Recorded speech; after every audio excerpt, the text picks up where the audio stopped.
Hello and welcome to Physics Mafia. Today we are going to discuss problem number 1.33 from Irodo Hitley series. इस problem में हमें दे रखा है कि a cannon fires successively two shells with velocity v naught, दोनों को same speed v naught 250 metre पर सेकंड से फायर किया गया है और एट एंगल थीटा वन एक शेल है उसको 60 डिग्री पर and second at an angle 45 degree, एक को 60 डिग्री पे और एक को 45 डिग्री पर उसको प्रोजेक्ट करा गया है हॉरिजॉन्टल से। ठीक है, the azimuth being the same, यानी कि जो प्लेन है जिस प्लेन में उनको फेंका गया, यानी कि जिस प्लेन, मान लो ये प्रोजेक्टाइल का प्लेन है तो इस प्लेन में जिस प्लेन में फेंका गया वो प्लेन दोनों का सेम है। Neglecting the air drag, find the time interval between fringes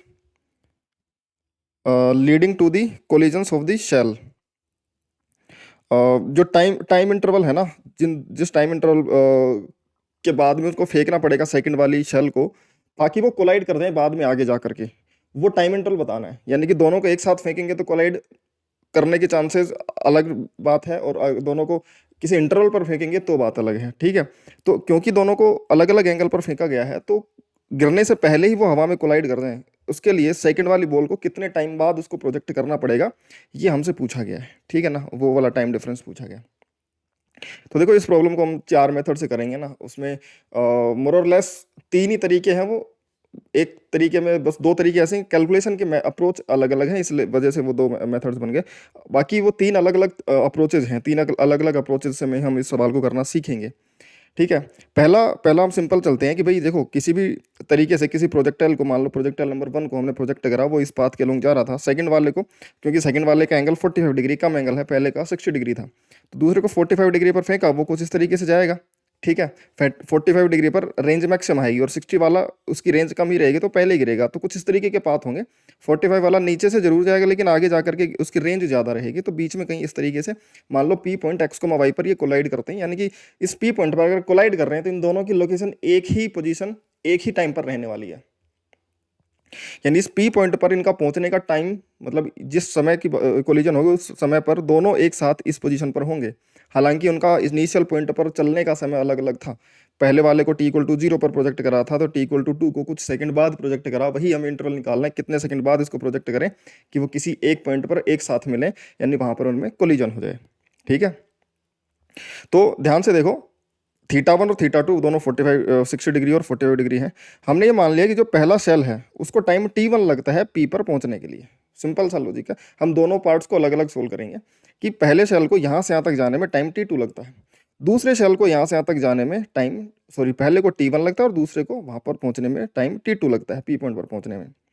और इसको अगर टाइम t1 लगा और इसको टाइम t2 लगता है, तो अगर इसको टाइम t2 लगता है तो t1 और t2 का जो डिफरेंस है, समझ में आ रही बात भाई, ये अगर पहले प्रोजेक्ट करा गया था तो इसको टाइम यहाँ से यहाँ तक पहुँचने में ज़्यादा लगना चाहिए, क्योंकि ये बाद में प्रोजेक्ट करा गया, फिर भी उसी टाइम पे, जिस टाइम पर ये यहाँ पर, उसी टाइम पे ये भी यहाँ पर पहुँच गया, मतलब ये जल्दी पहुँच गया। यानी कि इस पी पॉइंट पर पहुँचने में 2 सेकंड वाला पार्टिकल कम टाइम लेता होगा, तभी उसको बाद में प्रोजेक्ट किया जा रहा है। और वो जो टाइम का डिफरेंस है कि कितना ये कितनी जल्दी पहुँचता है एज कम्पेयर टू पहले वाले के, उतने सेकंड बाद इसको बाद में प्रोजेक्ट करना पड़ेगा, उतने ही सेकंड के बाद में प्रोजेक्ट करना पड़ेगा ताकि ये यहाँ पर एक साथ मिल पाए। समझ में आ रहा होगा कि मैं क्या लॉजिक इसमें लगाना चाह रहा हूँ, कि इसको पहुंचने में t1 टाइम लगता है, इसको पहुंचने में t2 टाइम लगता है, इसको बाद में प्रोजेक्ट करा गया है, मतलब कि t2 t1 से कम रहा होगा क्योंकि ये जल्दी पहुंच जा रहा होगा, इसीलिए इसको बाद में स्टार्ट करा गया होगा। 2 दोस्त हैं, अगर वो भाग रहे हैं, एक ज़्यादा तेज दौड़ता है, एक धीरे दौड़ता है, ठीक है ना, एक ही लोकेशन पर उनको फाइनली पहुंचना है, तो जो ज़्यादा तेज दौड़ता है उसको रोक के रखेंगे, भाई ये धीरे दौड़ेगा, पहले इसको आगे निकल जाने दे, फिर बाद में तू दौड़ना स्टार्ट करना, क्योंकि तू तो तेज दौड़ेगा तो वैसे ही उसके साथ समय पे पहुंच जाएगा। तो वैसी ही बात है कि सेकंड वाला वो शायद इस पी पॉइंट पर ये इसके नज़दीक पड़ता होगा, जिस भी तरीके से है, इस ट्रेजेक्ट्री में इसको पाथ लेंथ कम रही होगी, जिस भी तरीके से, क्योंकि प्रोजेक्शन की स्पीड तो सेम है, बट ये जल्दी पहुंच जाता है इस पर। समझ में आ रही बात, इसलिए इसको पहले प्रोजेक्ट किया जाएगा और इनका जो डिफरेंस है वही टाइम इंटरवल हमें निकालना है, और इसके निकालने के अलग अलग तरीके हम देखेंगे। अभी बोला कि then position of first particle at time t1, अगर उसको t=0 पे प्रोजेक्ट करा गया है तो t1 टाइम में वो कितना आगे पहुंच जाएगा। तो देखो x में तो कांस्टेंट स्पीड चलेगा, अगर इसकी स्पीड v0 थी तो x में तो v0 cos θ1 बन जाएगी और y में v0 sin θ1। सेकंड वाले की x में बन जाएगी v0 cos θ2 और वर्टिकल में v0 sin θ2, और θ1 और θ2 रेस्पेक्टिवली 60 डिग्री और 45 डिग्री हैं दोनों के लिए। अब पहले वाले की पोजीशन देखें कि x कोऑर्डिनेट कितना है उसका, x में स्पीड इंटू टाइम t, उसको t1 टाइम लगा उस जगह पर p पॉइंट पर पहुंचने में, तो t टाइम से उसको मल्टीप्लाई कर दिया t1 टाइम से, ठीक है, t1 टाइम लगता है उसको पहुंचने में। y डिस्प्लेसमेंट क्या है, y में क्या लगा देंगे, y में ut plus half A T square y direction initial velocity v naught sine theta 1 into time t1 minus, क्योंकि ग्रेविटी नीचे की तरफ है, इनिशियल वेलोसिटी ऊपर की तरफ थी, ग्रेविटी नीचे की तरफ, तो माइनस एक्सेलरेशन को माइनस में लिखते हैं माइनस हाफ जी और टाइम t1 का स्क्वायर। तो t1 टाइम में ये x को y इस जगह पर पहुंच जाएगा। दूसरा सेकंड सेल जो है वो मान लो प्रोजेक्ट करने के t2 टाइम बाद पहुंचता है वहां पे, तो जब भी उसको प्रोजेक्ट करा गया तो t2 टाइम लिया तो v नॉट कोस थीटा 2 उसकी हॉरिजॉन्टल स्पीड होगी x में इंटू टाइम t2, क्योंकि x में एक्सेलरेशन 0 है तो स्पीड इंटू टाइम उसका x में कितना चला वो डिस्टेंस पता चल जाएगा। y में कितना चला उसके लिए y डायरेक्शन में u initial velocity y direction की v naught sine theta 2 into time t2 minus half g t2 square. समझ में आ गई बात, ये t2 बन जाएगा तुम्हारा, सॉरी y बन जाएगा t2 टाइम में जो सेकंड पार्टिकल चलेगा। अब क्योंकि वो जिस टाइम पर p पॉइंट पर पहुंचेंगे एक साथ पहुंचेंगे, है ना, तो t1 टाइम इसको लगा है लेकिन इसको बाद में फेंका गया था, तो t2 टाइम में जो भी लगा ये यहीं पर पहुंच गया। अब जिस पॉइंट पर कोलिजन होगा उस समय पर इनका x और y कोऑर्डिनेट दोनों के सेम होंगे। समझ में आ गई बात, तो ये वाला x इस वाले x के बराबर है और ये वाला y इस वाले y के बराबर है, क्योंकि एक ही पॉइंट पर कोलिजन हो सकता, दोनों जब एक ही पॉइंट पर एक के साथ पहुंचेंगे तभी तो कोलिजन होगा।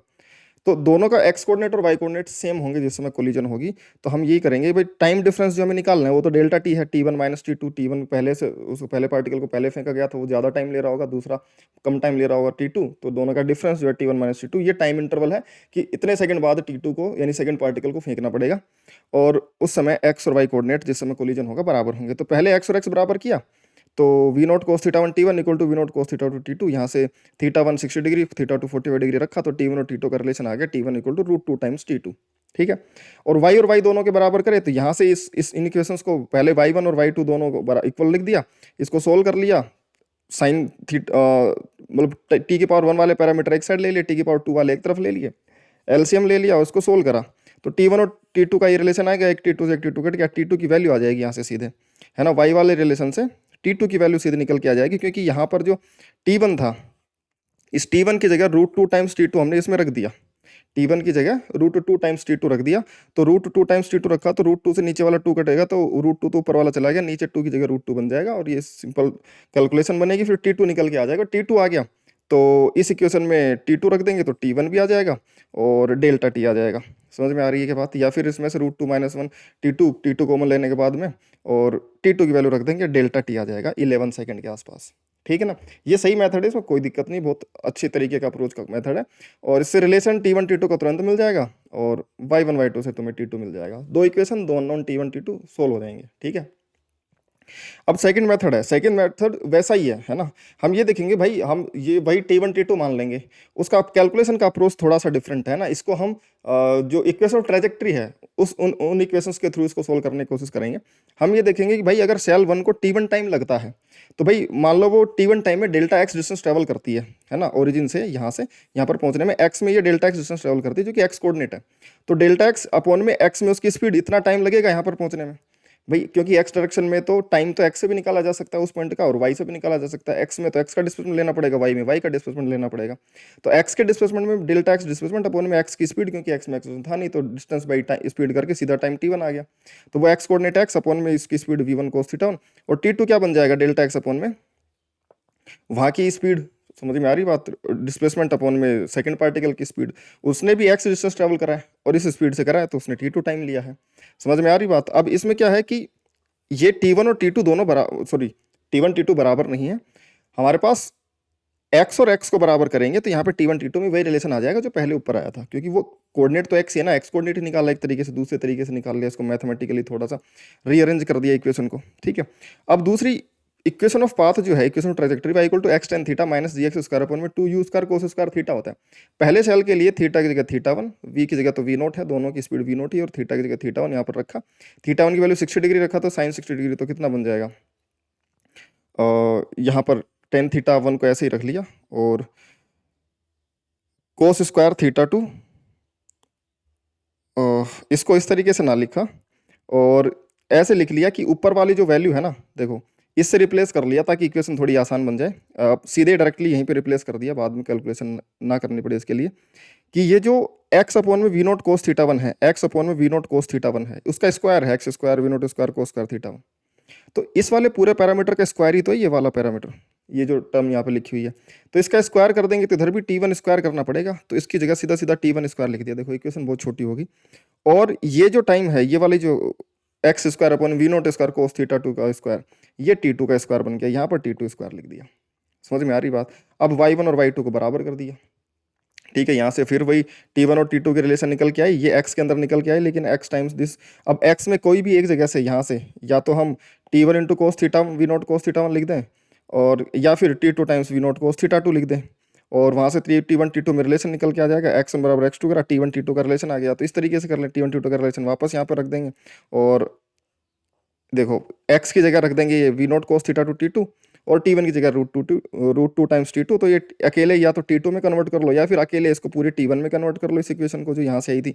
और फिर सोल्व हो जाएगा। समझ में आ रही बात? उसके बाद यहाँ से हमने T2 में कन्वर्ट कर लिया, तो T2 की वैल्यू निकल के आ गई 26.5 जो ऊपर आ रही थी पहले मेथड में, और डेल्टा T निकल के आ जाएगा फिर वही 11 सेकंड, क्योंकि T2 आ गया तो T1 का रिलेशन तो वही आएगा जो पहले आया था, ऊपर सेम कैलकुलेशन होगी। तो T2 आ गया तो डेल्टा T भी आ जाएगा 11 सेकंड के आसपास। ठीक है, ये सेकंड मेथड था, इक्वेशन ऑफ ट्रैजेक्टरी को यूज करके। कैलकुलेशन का मेथड डिफरेंट था, बाकी अप्रोच सेम ही थी। तीसरा क्या मेथड क्या है, इसमें ये बोल रखा है कि भाई सेम चीज़ है, भाई वही चीज़ें करनी पड़ेंगी हमने, लेकिन इस बार ये मान लिया कि भाई हम अगर T1 को T इक्वल टू 0 पे, पार्टिकल 1 को अगर हम T इक्वल टू 0 पे प्रोजेक्ट करते हैं, तो पार्टिकल 2 को मान लिया T इक्वल टू टो। ये टाइम डिफरेंस पहले ले लिया हमने कि इसको 0 पे प्रोजेक्ट करा, और इसको T इक्वल टू टो पर प्रोजेक्ट ही T इक्वल टू टो पर करा है। तो ये जो डिफरेंस था कि हमें जो निकालना था डेल्टा T कितने समय बाद प्रोजेक्ट करना पड़ेगा, उसी को टो मान लिया, उसी को नॉन मान लिया, और उसी के टर्म्स में हम सोल्व करेंगे और सीधे उसी की वैल्यू निकाल लेंगे। समझ में आ रही बात? तो इसको T इक्वल टू 0 पर प्रोजेक्ट करा, इसको T इक्वल टू टो पर प्रोजेक्ट करा। अब ये अगर यहाँ पर ये जब कोलाइड करे तब टाइम अगर T हो रहा था, तो इसको तो ये तो पूरे टाइम T तक चला है, लेकिन ये कितने टाइम चला है, T माइनस टो, क्योंकि चलना ही T इक्वल टू टो पर स्टार्ट हुआ था। समझ में आ रही बात? बस इतना सा लगाना है और उससे सीधे टो की वैल्यू निकल के आ जाएगी, टाइम डिफरेंस की वैल्यू। तो position of first particle at any time T, क्योंकि पहला पार्टिकल पूरे टाइम T तक चला है, 0 से स्टार्ट हो गया था और T टाइम पर कोलिजन हुआ है अगर, तो T टाइम पे उसकी तो x कोऑर्डिनेट तो क्या बन जाएगा, x की speed v not cos theta into t, और y में उसका displacement ut plus half at square y direction में लगा देंगे। ये कोऑर्डिनेट की इक्वेशन हमने पहले भी फर्स्ट और सेकंड मेथड में निकाली, ut plus half at square access in minus का जी, और इनिशियल स्पीड y डायरेक्शन में v नॉट साइन थीटा 1। ठीक है, अब सेकंड जो वाला पार्टिकल है उसकी टाइम T पर लोकेशन निकालनी है, लेकिन वो टाइम T तक चला ही नहीं था, वो चलना T इक्वल टू टो पर स्टार्ट हुआ था। तो अगर कोई particle T equal to 2 second पर स्टार्ट हुआ है और T इक्वल टू 8 सेकंड पर मैं उसकी लोकेशन पूछूं, तो मैं टाइम इंटरवल जो मोशन का लूंगा वो तो 2 से 8 यानी 6 सेकंड का ही लूंगा ना, 8 माइनस 2। तो वैसी बात है सेकंड पार्टिकल के लिए, अगर वो T इक्वल टू T पर कोऑर्डिनेट पूछा हुआ, लेकिन वो चलना ही T इक्वल टू टो पर स्टार्ट हुआ था, तो जितने टाइम तक वो फ्लाई करा है, जितने टाइम तक वो फ्लाई करा, टाइम ऑफ फ्लाइट यानी कि पूरा टाइम ऑफ फ्लाइट नहीं है हॉरिजॉन्टल रेंज वाला, जी T इक्वल टू जिस भी समय से वो चलना स्टार्ट हुआ था और जिस भी हवा के बीच की, हवा में जिस भी पॉइंट पर है वहाँ तक जो फ्लाइट हुआ है, उस फ्लाइट का टाइम जो है वो T माइनस टो होगा उसका, क्योंकि T इक्वल टू टो पर चलना स्टार्ट हुआ था। तो T equal to T minus tau इतना टाइम इंटरवल है, और जो मोशन की इक्वेशंस होती हैं उसमें कितने टाइम तक मोशन हुआ है वो वाला टाइम लिखना पड़ता है ना, T इक्वल टू 0 से नहीं। अब ऐसे तो कोई particle T equal to 5 second से और T इक्वल टू 6 सेकंड तक चला है, तो हम टाइम की वैल्यू 6 नहीं रखेंगे, 5 से 6, 5 वाली सिचुएशन निकालेंगे क्या थी, उसके बाद में 5 से 6 तक इक्वेशन लगाएंगे 1 सेकंड के इंटरवल में। ठीक है, तो वही बात है, T माइनस टो तक इतनी स्पीड से चला, T माइनस टो में x कोऑर्डिनेट इतना आ गया। समझ में आ रही बात? तो y कोऑर्डिनेट कितना आ जाएगा भाई, y डायरेक्शन में v naught sine theta two उसकी इनिशियल वेलोसिटी, और टाइम T माइनस टो तक चला plus half into acceleration minus g, और टाइम T माइनस टो का होल स्क्वायर। अब फिर वही बात, इसमें T और टो दो अननोन आ गए कि टोटल टाइम T है वहां पर कोलिजन का, और टो समय बाद वो चला था, ये दो अननोन है। अब x1 बराबर x2, क्योंकि कोलिजन हुआ है तो एक ही पॉइंट पर एक ही समय पर होंगे, यानी कि x कोऑर्डिनेट दोनों बराबर होंगे और दोनों y कोऑर्डिनेट बराबर होंगे, क्योंकि दोनों एक साथ एक ही जगह पर अवेलेबल होंगे, दोनों के कोऑर्डिनेट सेम होने चाहिए कोलिजन के लिए। तो x1 बराबर x2 कर दिया, y1 बराबर y2 कर दिया, x1 बराबर x2 करा, तो यहाँ से हमें निकल के आ गया T और टो का एक रिलेशन। समझ में आ गई बात? और दो अननोन थे, दो इक्वेशंस बनानी है। अब y1 बराबर y2 करा ना, y1 बराबर y2 करा, तो इसको थोड़ा सोल्व करा, y1 बराबर y2 लिखा, साइन थीटा 1 वाली टर्म्स को एक तरफ कर दिया। समझ में आ रही बात? इन दोनों को इसको अंदर मल्टीप्लाई कर लिया पहले तो, समझ में आ रही बात, और इस तरफ ले आए ताकि हम v नॉट और t दोनों में से, इन दोनों टर्म्स में से कॉमन ले सकें। समझ में आ रही बात? इधर ही माइनस का हाफ जी टी स्क्वायर, इसको ओपन कर लेंगे, T माइनस टू का होल स्क्वायर इसको ओपन कर लेंगे, तो माइनस का हाफ जी टी स्क्वायर से माइनस का हाफ जी टी स्क्वायर, इधर ये जब माइनस हाफ जी अंदर मल्टीप्लाई होगा तो कट कैंसिल आउट हो जाएगा। अंदर सोल्व करा इसको, पहले अंदर मल्टीप्लाई करा, फिर हाफ जी टी स्क्वायर से half G T square cancel out हो गया। यहाँ पर v नॉट t कॉमन आ रखा है, sign theta 1 minus sign theta 2। समझ में आ रही बात? इधर ये जो माइनस का v naught sine theta two into tau था, ये यहाँ पे मल्टीप्लाई होने की वजह से, है ना, ये टर्म बचेगी, यहाँ पर minus half g tau square बचेगा और जी टी इंटू टो बचेगा। समझ में आ रही बात? अब टाइम वाली टर्म्स जो हैं ये जी टी टो इधर भेज दिया, और इसमें से इन दोनों इक्वेशन में से फिर अकेला टी कॉमन आएगा और टी कॉमन ले लिया, बाकी अंदर ये बच गया और इधर की तरफ ये टो वाले पैरामीटर्स बच गए। अब टी और टो का रिलेशन हमारे पास है, टी और टो का रिलेशन हमारे पास है, ये रहा। समझ में आ रही बात? तो हम क्या करेंगे, इसमें से हमने क्या किया है, ये जो इक्वेशन थी वन और ये इक्वेशन नंबर 1 और 2, ये वाली इक्वेशन कौन सी, ये इक्वेशन नंबर 1, ये है इक्वेशन नंबर 1, ठीक है। किस तरीके से डिवाइड कर रखा है, कोस थीटा इंटू टो, नहीं डिवाइड किस तरीके से करा हमने, एक तरफ रख लिया और ठीक है ऐसे, इसी इक्वेशन को, इस पूरी इक्वेशन को, इसको इक्वेशन नंबर 1 रखा और ये इक्वेशन नंबर 2 है, कैलकुलेशन है। अब तुम इसको इधर मल्टीप्लाई करके भी वो कर सकते थे, लेकिन इसको एक तरफ टो ही रखा, जैसे ये टो वाले पैरामीटर्स है ना, इधर तो हमने टो से डिवाइड कर दिया, या फिर टो को ऊपर रख दिया और टो वाली टर्म्स को एक तरफ रख लिया, और बाकी ये वाला जो टाइम का टर्म है, इस टाइम के टर्म को इस टाइम के टर्म से डिवाइड कर दिया, ताकि ये टी से तो टी कट जाए, इसमें टी और इसमें टी कॉमन आके ऊपर से नीचे कट कैंसिल आउट हो जाएगा, और इधर से एक टो कट जाएगा तो टो की पावर 1 बचेगी यहाँ पर, और वो टो बच जाएगा। तो दोनों को डिवाइड कर दिया ऐसे कैसे, जो टो की वैल्यू थी इधर तो टो रख दिया, इधर उसकी वैल्यू रख दी, पूरा डिवीजन वाला फॉर्मूला, और इधर ये जो इक्वेशन थी वो ऐसे कैसे रख दी, डिनोमिनेटर में राइट साइड और लेफ्ट साइड ऐसे कैसे, ठीक है। अब यहाँ पे टो कॉमन आकर कट गया, यहाँ पर टो कॉमन आ जाएगा यहाँ से एक पावर, और वो कट जाएगी इससे, तो यहाँ पर एक टो बच जाएगा, और यहाँ पर टी से टी कट गया, तो अकेला टो अननोन रह गया। अब इसको थोड़ा सा सोल्व करना पड़ेगा हमें, इधर भी टो फंसा पड़ा है और इधर भी टो फंसा पड़ा है। अब इस टो जो टाइम इंटरवल था जो हमने मान रखा था, वो सीधा इस इक्वेशन को रीअरेंज करके हम सोल्व करेंगे, और सोल्व करेंगे तो कैलकुलेट होकर आ जाएगा। टो की वैल्यू निकल के आ जाएगी 2v0/g sine theta 1 minus theta 2 upon में cos theta 1 plus cos theta 2, ठीक है। ये पूरा प्रॉपर फॉर्मूला आ गया कि किसी भी थीटा 1 थीटा 2 पर प्रोजेक्ट करोगे, जो भी इनिशियल स्पीड होगी उसके फॉर्मेट में अब तुम्हें इस फॉर्मूले में थीटा 1 थीटा 2 और v0 की स्पीड वैल्यू डालनी है और टो निकल के आ जाएगा किसी भी सवाल के लिए। अब ये डायरेक्ट फॉर्मूला निकल के आ गया, ठीक है, किन्हीं भी v0 थीटा 1 थीटा 2 की वैल्यूज़ के लिए। और यहाँ से जब सोल्व करेंगे तो टो फिर से 11 सेकंड निकल के आ जाएगा। एक और मेथड है, फोर्थ मेथड है ना, जिस मेथड से हम और भी सवाल सोल्व करते हैं अप्रोच वाले, कि भाई किस टाइम पर कोलिजन होगा, कोलिजन होने की कंडीशन क्या होती है। तो कोलिजन की कंडीशन के हिसाब से क्या होता है, भाई टी इक्वल टू 0 पर तुमने इसको प्रोजेक्ट करा और टी इक्वल टू टो पर इसको प्रोजेक्ट करा, वो डेल्टा टी इंटरवल पहले मान लिया कि टो सेकंड बाद तुमने इसको प्रोजेक्ट करा। जिस समय इसको प्रोजेक्ट करा, मान लो पहला पार्टिकल कुछ यहाँ पर आ गया, अब यहाँ पर आ गया तो क्या टो सेकंड में इसका एक पोजीशन निकाला जा सकता है? बिल्कुल। एक्स कितना निकल जाएगा, एक्स की स्पीड टाइम टो, और वाई डायरेक्शन में UT plus half A T इसको लगा देंगे, टाइम की जगह टो रख देंगे कि जिस समय इसको प्रोजेक्ट करा गया उस समय पहला पार्टिकल कहाँ है। अब जैसे ही इसको प्रोजेक्ट करा उसी तुरंत बाद एक दूसरे की रिलेटिव वेलोसिटी रिलेटिव पोजीशन देख लो। जिस समय इसको प्रोजेक्ट करा गया उस समय इसके रेस्पेक्ट में मान लो ये यहाँ पर था, ये पोजीशन वेक्टर था, और ये 1 की वेलोसिटी थी, ये 2 की वेलोसिटी हमने प्रोजेक्ट करी, और इनकी दोनों की एक्सेलरेशन लेकिन फिलहाल जी नीचे की तरफ होगी, तो रिलेटिव एक्सेलरेशन 0 हो जाएगी, क्योंकि दोनों की एक्सेलरेशन नीचे की तरफ जी है, एक पे बैठ के दूसरे को जी ऊपर की तरफ दूंगा तो रिलेटिव एक्सेलरेशन 0। तो रिलेटिव एक्सेलरेशन तो इनकी 0 रहेगी जैसे इसको प्रोजेक्ट करा उसके बाद में। यहाँ पे लिख देता हूँ after T equal to tau, या फिर at the time second shell is fired, उसके बाद की अगर हम बात करें टी इक्वल टू टो के बाद में, रिलेटिव एक्सेलरेशन तो 0 रहेगी और इसलिए रिलेटिव वेलोसिटी कांस्टेंट रहेगी, रिलेटिव वेलोसिटी कांस्टेंट रहेगी। और इसके रेस्पेक्ट में देखा इसकी पोजीशन ये है, तो इसके रेस्पेक्ट में इसकी रिलेटिव वेलोसिटी जब इस तरफ होगी तभी तो आकर के इसमें रिलेटिवली कोलाइड कर पाएगा। कोलिजन की कंडीशन जो होती है रिलेटिव मोशन में, सिंपल वो लगा देंगे, उससे सोल्व करेंगे, फिर से सेम आंसर आ जाएगा, हमें टो ही तो निकालना है। तो हम क्या बोलेंगे कि भाई 1 के रेस्पेक्ट में सेकंड वाले की, मतलब 2 के रेस्पेक्ट में पहले वाले की पोजीशन, अब 2 तो 0,0 पर ही है, उसका तो कोई कोऑर्डिनेट आया नहीं हो तो उसको जस्ट प्रोजेक्ट करा, लेकिन 1 के लिए टो टाइम में एक्स में और वाई के कोऑर्डिनेट हम निकाल सकते हैं, है ना। R2 तो 0 ही है, R2 तो सेकंड वाले पार्टिकल का तो कोऑर्डिनेट ही 0 है, 0 वेक्टर एक्स भी 0 वाई भी 0। और पहले वाले पार्टिकल के लिए हम क्या कर सकते हैं, पहले वाले पार्टिकल की वेलोसिटी भी निकाल लेंगे पहले, तो एक्स में v0 cos थीटा 1 पार्टिकल की आई कैप में वेलोसिटी, और v0 v equal to u plus a t y direction में लगाएंगे, तो इनिशियल वेलोसिटी वाई डायरेक्शन में v0 sine theta 1 minus acceleration g है, और टाइम टो, ये इस टाइम पर टो टाइम पर उसकी वेलोसिटी है, और सेकंड पार्टिकल की तो इनिशियल वेलोसिटी ही, प्रोजेक्शन की वेलोसिटी ही उस समय वेलोसिटी है, v0 cos थीटा 2 आई कैप में, v0 sin थीटा 2 जे कैप में, ये तो वेलोसिटीज हैं v1 v2। तो यहाँ से एक तो रिलेटिव वेलोसिटी आ गई, रिलेटिव वेलोसिटी आ जाएगी v1 माइनस v2, ठीक है ना, velocity of 1 with respect to 2, यानी कि इसके रिस्पेक्ट में इसकी वेलोसिटी, वो रिलेटिव वेलोसिटी इस पोजीशन वेक्टर के जस्ट अपोजिट होनी चाहिए। तो हम यही कंडीशन लगा देंगे कोलिजन की कि position of 1 with respect to 2 की जो डायरेक्शन है, ये डायरेक्शन, और velocity of one with respect to two की डायरेक्शन है, वन की वेलोसिटी टू के रेस्पेक्ट में इस तरफ होनी चाहिए। ये दोनों वेक्टर एक दूसरे के एंटी पैरेलल, यानी कि दोनों की डायरेक्शन अपोजिट होनी चाहिए। इसकी डायरेक्शन निकाल ली, इसका कैप निकाला, इसका कैप निकाला और माइनस से मल्टीप्लाई करके इक्वल कर दिया, ताकि इसकी वेलोसिटी का नेगेटिव, ये रिलेटिव वेलोसिटी का नेगेटिव करेंगे तो उधर जाएगा, और वो उस पोजीशन वेक्टर के पैरेलल होना चाहिए। इसका नेगेटिव यानी कि ये तरफ दोनों पैरेलल होने चाहिए। तो इसलिए इनके यूनिट वेक्टर्स का एक को मल्टीप्लाई करना है नेगेटिव से, फिर यूनिट वेक्टर को बराबर करना है। समझ में आ रही बात? रिलेटिव मोशन में कंडीशन जो कोलिजन की होती है, हम इसको भी आगे सोल्व कर लेंगे। Position of one with respect to position of one ही होगा, क्योंकि पोजीशन टू तो जीरो है। और क्या होगा, एक्स में तो we naught cos theta one I cap रहेगा,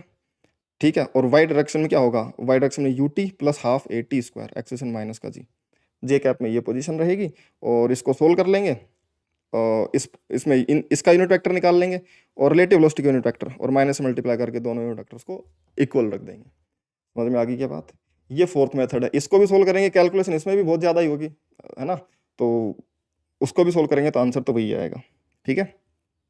तो आई होप कि ये चारों मेथड तुम्हें क्लियर होंगे, और बहुत ही अच्छा क्वेश्चन था। बहुत अलग अलग अप्रोचेस से इसको सोचा जा सकता है, इसे कैलकुलेशन को सोचा जा सकता है। हालांकि जब बच्चा पहली बार करने बैठता है तब उसको दिक्कत आती है, उसको एक मेथड भी ढंग से क्लियर नहीं हो पाता, बट हाँ, आई होप कि अब तुम्हें सारे मेथड क्लियर होंगे। और इसी तरीके के इंटरेस्टिंग सोल्यूशंस के लिए और भी कोई डाउट हो तुम्हें फिजिक्स में, उसके लिए तुम अपना